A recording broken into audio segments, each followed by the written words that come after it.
जय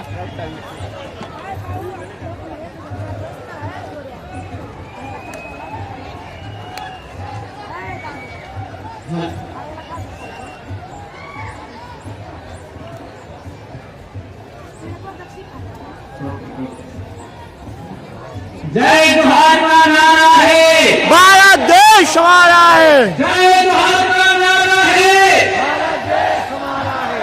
दो हाथ ऊंचा करके जय जोहार का नारा है, जय जोहार का नारा है, भारत देश हमारा है। जय जोहार का नारा है। यह नारा 2015 में मैंने गढ़ा था और इस नारे ने दक्षिणी राजस्थान और हमारे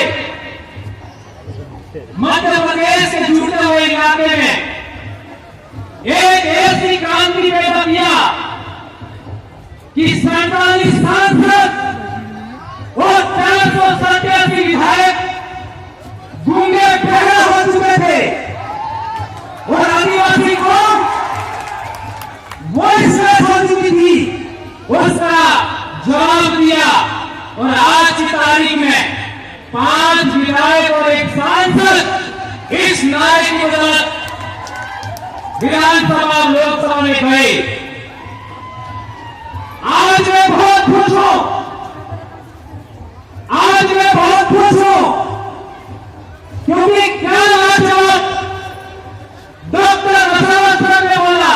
भैया भैया भैया आपका राजनीति में 5-6 साल पहले मुझे 2 बातों पर बोलने से रोका गया था कि राजनीति पर नहीं बोलना है और धर्म पर नहीं बोलना है, और मैंने वही 2 बातों पर बोला था। आज रसावत सर ने जो बोला मेरा सीना गर्व से चौड़ा हो गया। मुझे लगा कि भगवान भगवान सही था हो गया। और मेरे भाई खराड़ी साहब ने क्या बोला जबरदस्त, मेरे बोलने का रहा ही नहीं।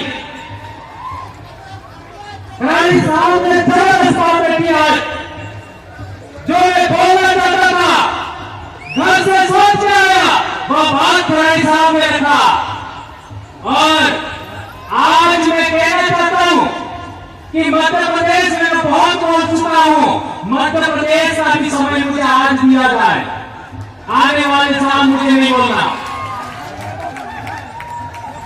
दोस्तों, बालू दादा ने बहुत बड़ी बात बताई कि शोषण की परिभाषा क्या हो, अत्याचार की परिभाषा क्या हो। दोस्तों, हम लोगों को विनाशी का जाना है, यह भी अत्याचार है। हमारे समाज को धर्म में बांटा गया, यह भी अत्याचार है। हमारे समाज को पार्टियों में बांटा गया, यह भी अत्याचार है। रोटी प्रसाद की बात करें, हमारे इलाके में आज की तारीख में एक महिला का कम उम्र में पति मर जाता है तो क्या किया जाता है? जब बच्चे छोटे छोटे होते हैं तो वो महिला मात्र 12 दिन वो महिला ऐसे विधवा होती है। ये रूढ़ी प्रथा है बहुत बड़ी।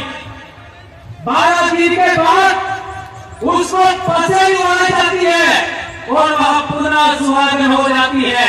ये कितना बड़ा सामान्य व्यवस्था है। एक महिला के मान सम्मान इज्जत के लिए यह कितनी बड़ी रूढ़ी प्रथा है, उसको भी हमें आगे बढ़ना होगा दोस्तों। और एक बड़ी बात बताई थी ने क्या हम हिंदू भी नहीं है, मुस्लिम नहीं है, ईसाई नहीं है। हमारे लोग कहते हैं कि हम हिंदू नहीं है, लेकिन हिंदू क्यों नहीं है कभी नहीं बताते, कभी नहीं बताते।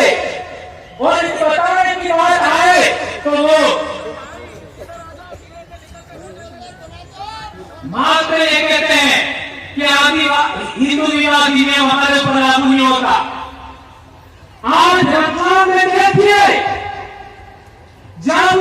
राजपूत का हाथ में देखिए, हमारे समाज का जब विवाह होता है तो एक कपड़े का आलूरा माड़े में रखते हैं, उसके ऊपर एक लोटे में महुआ रखते हैं। माननीय बचौती साहब कह रहे थे, महुआ का एक लोटे में रखते हैं और उसके ऊपर दूसरा लोटा पानी भर के रखते हैं। क्या ये बात सही है? और उसके चारों तरफ फेरा लेने से पहले आरती की थाली से तिलक लगाया जाता है धरती माता को। यह कितनी बड़ी रूढ़ी प्रथा है, अभी पूजा नहीं होता। और इसके बाद इस कड़े के चारों तरफ फेरा लगाया जाता है। यह प्रथा किस विवाह पद्धति में बताइए? क्या यह प्रथा ब्राह्मण प्रथा में है क्या? नहीं है। क्या ईसाई प्रथा में है क्या? नहीं है। क्या इस्लाम प्रथा में है क्या? नहीं है। तो हम लोग हिंदू भी नहीं है, हम लोग ईसाई भी नहीं है, हम लोग मुस्लिम भी नहीं है, ये बात प्रमाणित होता है। और हिंदू तो कोई धर्म भी नहीं, ब्राह्मण धर्म को हिंदू धर्म कहते हैं। ये बात समझना है तो हम लोगों को जबलपुर हाईकोर्ट का जजमेंट पढ़ना होगा। एक धर्म क्या होता है, उसके चार बड़ी बातें हैं। एक, जो वर्ण व्यवस्था है वो धर्म है, और दूसरा प्रायश्चित होता है वो धर्म है, और तीसरा बात है कि हमारा जो क्या कहते हैं आपका पूजा पद्धति का आधार है वो धर्म है। तो हमारे समाज की व्यवस्था के अंदर वर्ण व्यवस्था नहीं होता।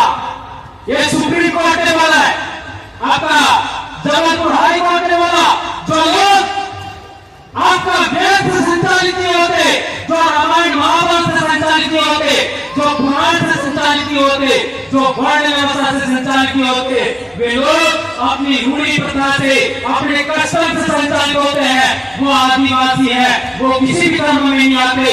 ये जजमेंट में कहा गया है। आज तक हम लोगों को किसी ने नहीं बताया।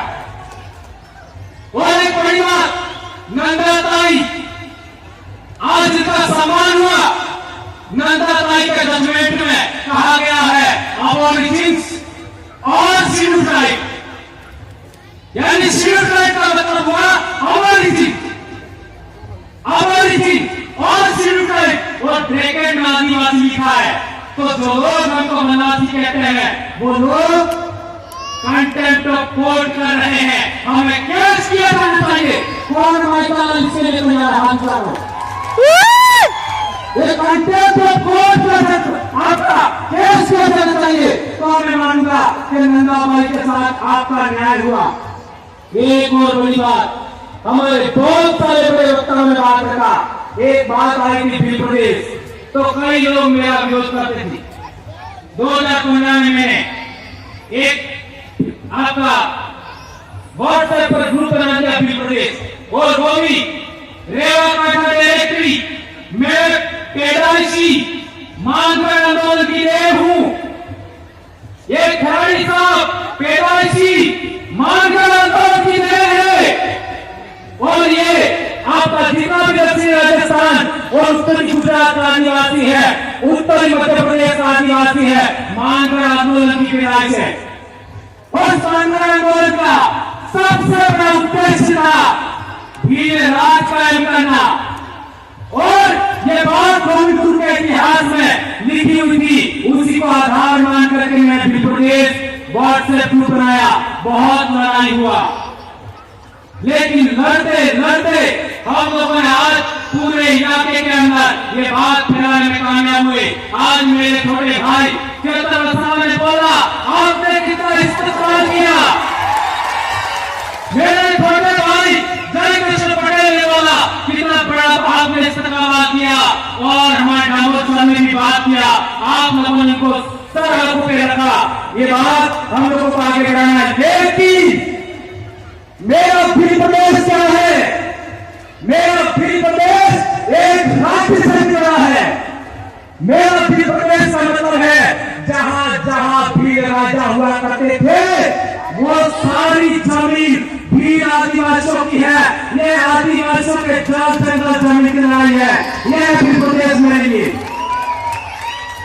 मध्य प्रदेश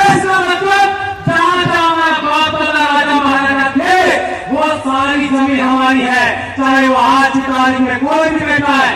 और एक बड़ी बात, हमारे लोग जो संसद में और विधानसभा में गए हैं, वे लोग जब हमारे समाज की एट्रोसिटी होती है, हमारे समाज का मर्डर हो जाता है, हमारे समाज के ग्राम उजाड़ दिए जाते हैं, हमारे समाज का पेशाब कर दिया जाता है मुंह पर, तब भी मुंह नहीं खोलते।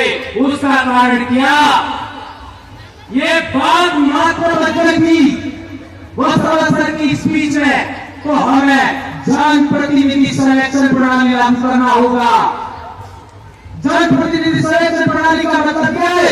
एक विधानसभा के अंदर करीब 500 लोग वोट करेंगे, जो जीतेगा वो चुनाव लड़ेगा, बात खत्म। एक लोकसभा में 700 लोग सभी गांवों के वोट करेंगे, और जो जीता वो चुनाव लड़ेगा, बात खत्म। ये है जनप्रतिनिधि सिलेक्शन प्रणाली। इसी के आधार पर हमारे लोग आगे बढ़ रहे हैं। और एक बड़ी बात कि ये लोग नहीं बोलते हैं, तो क्यों नहीं बोलते हैं? तो उनका सिलेक्शन उन लोगों ने किया है। इसलिए मैं कहना चाहता हूं, आदिवासी क्षेत्र से कांग्रेस भाजपा बाइकॉट। आदिवासियों की महाराष्ट्र में दूसरी पार्टी बनाने बनाओ, मध्य प्रदेश में बनाने बनाओ, गुजरात में बनाने बनाओ, जितनी बनाने बना लो, लेकिन कौन आपका कोऑर्डिनेशन करना, एलायंस करना, लेकिन कांग्रेस भाजपा बाइकॉट, खत्म, टाटा बाय बाय। इसी तरीके से आदिवासी एकता कायम करना चाहते हो, रूढ़ी प्रताड़ित करना चाहते हो, संस्कृति बचाना चाहते हो, तो तीनों धर्मों को भी बाइकॉट करना होगा। प्रकृति धर्म, आदिवासी धर्म, जो कहने को इंडिजिनस धर्म, ट्राइबल रिलीजन 1931 में था, पूरा लागू करो, जो करना करो, जो राजनीति करो, लेकिन इनको आउट करना होगा। वो ज्यादा नहीं तो इस दिमाग से तो आउट करो। है मान्यवर चौधरी सर कह रहे थे, मेरी बेटी एमबीबीएस कर रही है, मेरा बेटा एमबीबीएस कर रहा है, एक 9th क्लास में बेटा पढ़ रहा है, तीनों के सर्टिफिकेट के अंदर, स्कूल के अंदर आदिवासी लिखवाया मैंने। और मैंने नंदाबाई का रेफरेंस लिखा, वो कोर्ट में इतना जजमेंट लेके गया, ये आदिवासी लिखा है। और यदि आप नहीं लिखते हो, इस पर साइन करो, मैं आपके ऊपर कोर्ट ऑफ कंटेम्प्ट का केस ठोकूंगा। तो कैसी तरह गिर गया।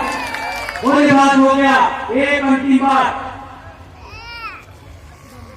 हाँ, हमारे समाज के अंदर किसी का विवाह हो जाता है और किसी कारणवश आदमी महिला को दान से तो लिया है, दान अटले अनाज क्षेत्र अटले मर्यादा सम्मान, महिला के साथ सम्मान नहीं करे और पौष्टिक पैकर के रोज बदमाशी करे, मारे पीटे, तो हमारे महिला को छेड़ा छूट लेने का हक था। हमारे राइट? और छेड़ा छूट का मतलब तारे मारे मांगो खत्म। तो किसी मनुष्य के माना है कर दो। ये बहुत बड़ी बात है दोस्तों। ये हमारी विवाह पद्धति, हमारी पूजा पद्धति, हमारी रूढ़ी प्रथा कष्टकारी लोगों के लिए बहुत बड़ी बात है। एक और बात, जो टाइगर प्रोजेक्ट के नाम पर हमारी जमीन छीनी गई, अभी पालघर को लेकर के जो हुआ पिछली बार, कल दादा ने बोला था और अभी एक भाई ने भी, हमारे साथी ने बोला, पालघर में क्या क्या हुआ, स्टैच्यू ऑफ यूनिटी पर क्या क्या हुआ, आपका केवड़िया में आपका क्या क्या हुआ, हसदेव में क्या क्या हुआ, मणिपुर में क्या हुआ। हमारे लोगों को गुमान था हमारी राज्यपाल आदिवासी है, हमारे लोगों को गुमान था हमारी राष्ट्रपति आदिवासी है। क्या किया? सिफर। इस पर मेरा विश्वास उठ गया है और मैं लंबे समय से कह रहा हूं, सरकार के की नौकरी लेना तो ले, मैं कभी चुनाव में लड़ूंगा, लेकिन तुम्हारा बंदोबस्त करके छोड़ूंगा और आदरणीय अवसर को भी कहना चाहता हूं, मैं जिंदगी में कभी चुनाव में लड़ूंगा, लेकिन नेता पैदा करके छोड़ूंगा। मैं मेरे बाप की औलाद हूं, मैं मेरी मां की औलाद हूं और बाप की औलाद हूं मैं, और 2011 से इस बीमारी से पीड़ित हो, फिर भी निराम है। कितना क्या क्या हुआ मेरे साथ, खराड़ी साहब को पूछ सकते हैं आप लोग। एपीओ किया, निलंबित किया, क्या कर लोगे? लाखों भवनाथ बनवाते रहोगे।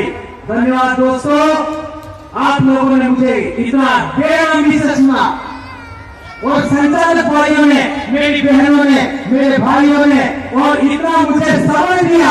आपका दिल से जोहार करता हूं और आज की मेरी स्पीच मेरे आइडल बारू सोनवड़े और कालू राम ढोले को समर्पित है। जय जोहार, जय आदिवासी, जय विकास, जय भारत, आदिवासी सूबे, आदिवासी आपकी जय।